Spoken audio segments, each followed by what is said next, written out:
மக்களே பாருங்க, நான் கிலோகுமார். என்னன்னா இன்னைக்கு ஃபுல்லா நானே எங்க ஊர் விவசாயிக்காக ஹெல்ப் பண்ண போறேன். என்ன ஹெல்ப்னா, எங்க ஊர் வயல்ல ஒரு விவசாயி தனியா அரப்பா எடுத்துட்டு இருந்தாரு.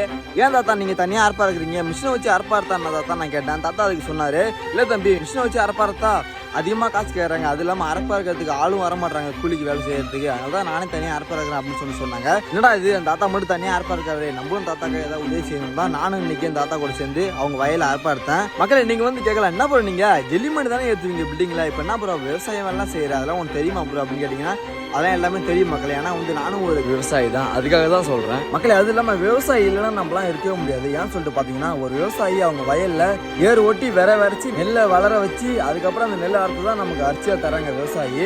அந்த அரிசியை தான் நம்ம வந்து சோறாக்கி சாப்பிட்றோம். ஆமா மக்களே, அதனால தான் சொல்றேன் விவசாயி இல்லைன்னா நம்ம இல்லை. அதுக்காக தான் நான் சொல்றேன். நான் மட்டும் கிடையாது, நீங்களும் மறக்காம எங்கெங்கெல்லாம் விவசாயி கஷ்டப்படுறாங்களோ மறக்காம அவங்களுக்குலாம் நீங்க போய் ஹெல்ப் பண்ணுங்க மக்களே. ஏன்னா வந்து விவசாயி இருந்தால் தான் நமக்குலாம் சோரி. அதுக்காக தான் நான் சொல்றேன். சரியா மக்களே, மறக்காம வந்து எங்கெங்கெல்லாம் விவசாயி கஷ்டப்படுறாங்களோ அவங்களுக்காக நீங்க போய் உதவி பண்ணுங்க. சரியா மக்களே. மக்களே அது இல்லாமல் இன்னைக்கு நான் என் தாத்தா கூட சேர்ந்து வயலை அரப்பார்த்தது சரியா இல்லை தவறா என்ன ஏது மறக்காம உங்களோட பதில நீங்க கமெண்ட்ல சொல்லுங்க மக்களே. சரியா மக்களே. மக்களே அது இல்லாமல் உங்களுக்கு விவசாயம் பிடிக்குன்னா மறக்காம இந்த வீடியோக்கு லைக் பண்ணுங்க. எத்தனை பேருக்கு விவசாயம் பிடிக்குன்றதை பார்க்கலாம். சரியா மக்களே, பாய்.